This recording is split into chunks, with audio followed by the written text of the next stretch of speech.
Welcome to our ஆன்மீக களஞ்சியம் channel. இன்னைக்கு நம்ம பார்க்க போகிறது தெய்வத்தின் குரல் 5ஆம் பாகம் 4ஆம் அத்தியாயம் ஸ்ரீ சங்கர சரிதம். அதில் சக்தி உள்ளடங்கிய தட்சிணாமூர்த்தியின் அவதாரம். இன்னொரு ரூபமான பரமேஸ்வரன் என்றேன். ஆனால் அந்த பரமேஸ்வரனுக்கே பல ரூபம் இருக்கிறதே. கல்யாண சுந்தரமூர்த்தி, சோமாஸ்கந்தமூர்த்தி, நடராஜமூர்த்தி, பைரவமூர்த்தி என்றெல்லாம். இவற்றில் எதிலிருந்து அவதாரத்தை பிறப்பிப்பது? சந்நியாசி குருவாக அவதாரம் ஏற்படணும் என்று சொல்லியாயிற்று. ஆகையால் பத்தினியோடு இருக்கிற இந்த அவசரங்களிலிருந்து அவதாரம் உண்டாவதற்கில்லை. ஏனென்றால் பதி பூலோகத்திற்கு போகிற போது அம்பாளும் தானே கூட கிளம்புவாள். பைரவருக்கும் பைரவி என்று பத்னி உண்டு. அதுவும் இல்லாமல் அவர் பயங்கரமான மூர்த்தி. பைரவம் என்றாலே பயங்கரம்தான். பயங்கரமாக இருக்கிறவர் பரம சாந்த நிலையை உபதேசிக்க வருவதென்றால் அசந்தர்ப்பமல்லவா? பிரசாந்த நிலையிலுள்ள ஒரு அவசரத்திலிருந்து இந்த அவதாரம் ஏற்படுவதுதானே பொருத்தம். இதனாலெல்லாம் பத்னி சமேதனமாயில்லாமல் ஏகாங்கியாக அடங்கிய சாந்த சமுத்திரமாக நிஷ்கரிய நிஷ்டாமூர்த்தியாக ஆதி குரு என்றே பெயர் பெற்று விளங்கும் தட்சிணாமூர்த்தியிடமிருந்தே இந்த அவதாரம் உண்டாக வேண்டுமென்று திவ்ய சங்கல்பமாயிற்று. ஒன்று சொல்லாமல் விடக்கூடாது. பத்னி சமேதனாக தெரியாவிட்டாலும் பரமேஸ்வரன் அம்பாளின் சம்பந்தம் இல்லாமல் இருப்பது என்பது ஒருபோதும் கிடையாது. தட்சிணாமூர்த்தி ஸ்வரூபத்திலும் கூடத்தான்.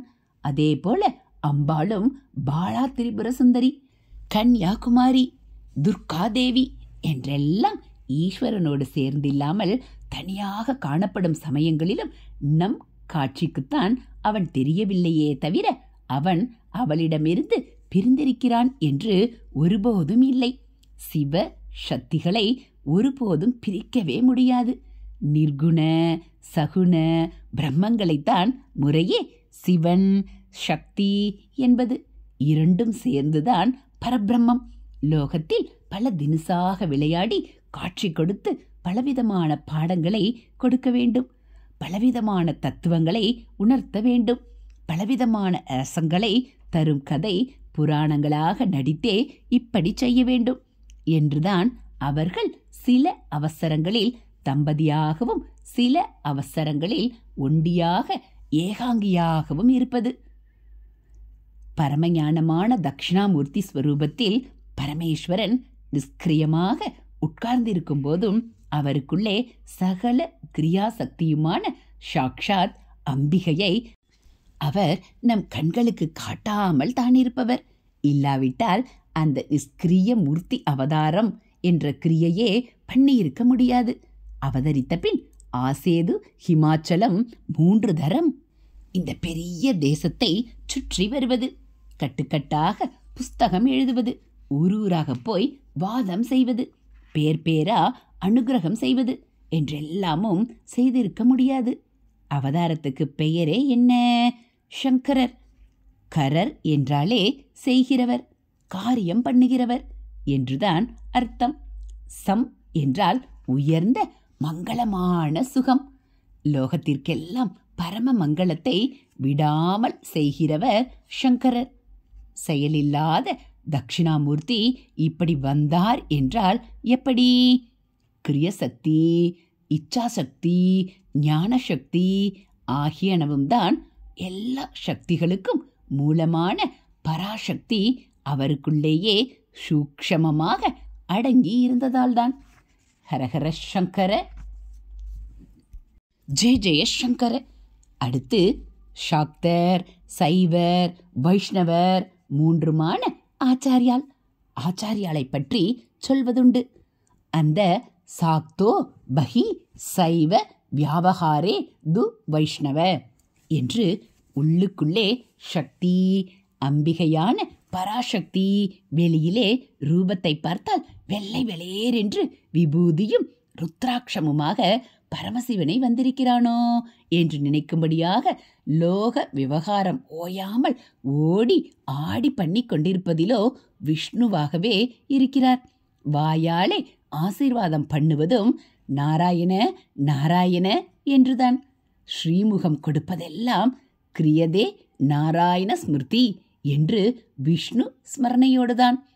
சிவாவதாரம் செய்வதெல்லாம் நாராயணன் பேரில். இப்படி சிவ விஷ்ணு அத்வைதம்.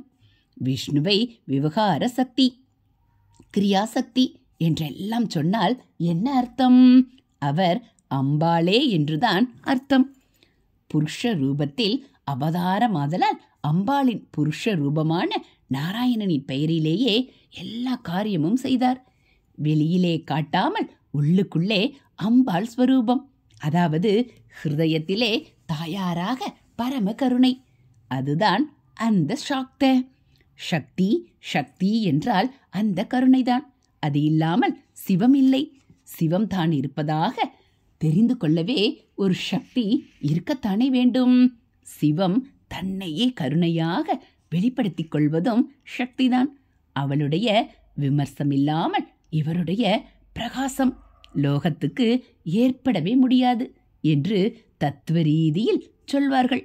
ஆனாலும் சீதாராமர்கள் ராதாகிருஷ்ணர்கள் மாதிரி ஸ்திரீ புருஷ ஜோடியாக அவதாரம் எடுக்க முடியாமல் சந்நியாச அவதாரமாக அமைய வேண்டும் என்று காலத்தின் சந்தர்ப்ப நிர்பந்தம் இருந்ததால் அவளை வெளியிலே காட்டாமல் உள்ளே வைத்து கொண்டுள்ள யோகேஸ்வர அவசரத்திலிருந்து அவதாரம் நிகழ்த்துவதென்று சங்கல்பமாயிற்று.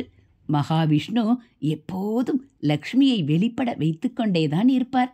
அப்படி இல்லாமல் அவர் ஏகாங்கியாக நர நாராயணர்கள் மாதிரி இருந்தாரென்றால் அப்போது அவர் பூர்ண விஷ்ணுவாக தெரிய மாட்டார்.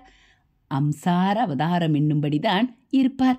இப்போதோ களி கோலாகலத்தை அடக்குவதற்கு பூர்ணமான பகவத் சக்தி அவதரிக்க வேண்டியிருந்தது. ஆனாலும் லக்ஷ்மி சமேதரரான விஷ்ணு தம்பதி சமேதமாக பூர்ணாவதாரம் செய்ய முடியாமல் இப்போது அவதரிக்க வேண்டியவர் சந்நியாசியாகத்தான் இருந்தாக வேண்டுமென்றும் இருந்தது. இப்படி பார்க்கிற போதும் பரிபூர்ண சிவமாகவே இருப்பவராக தட்சிணாமூர்த்தி என்று ஒரு ஏகாங்கி இருப்பது ரொம்பவும் சௌகரியமாகிவிட்டது. பார்வதி சமேதரராக இருக்கப்பட்ட பரமேஸ்வரனின் அம்சமாக மட்டும் இல்லாமல் அவருடைய ஸ்வச்சமான பூரண ஸ்வரூபமாகவே இருக்கிறவர்தான் தட்சிணாமூர்த்தி. ஆகையால் இப்போது அவரிடமிருந்து அவதாரத்தை உத்பவிக்க செய்வதே சகல விதத்திலும் பொருத்தமுடையதாக இருந்தது.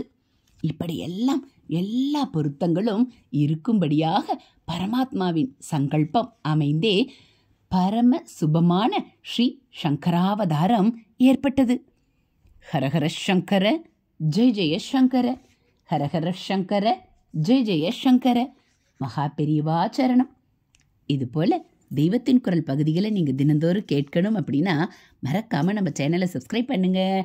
கூடவே பெல்லைக்கானை கிளிக் பண்ணி ஆளுங்கிற பட்டனையும் அழுத்திடுங்க.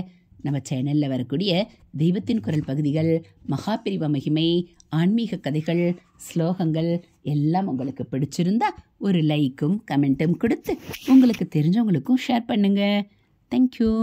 ஹரஹர சங்கர ஜெய ஜெய சங்கர, ஹரஹர சங்கர ஜெய ஜெய சங்கர.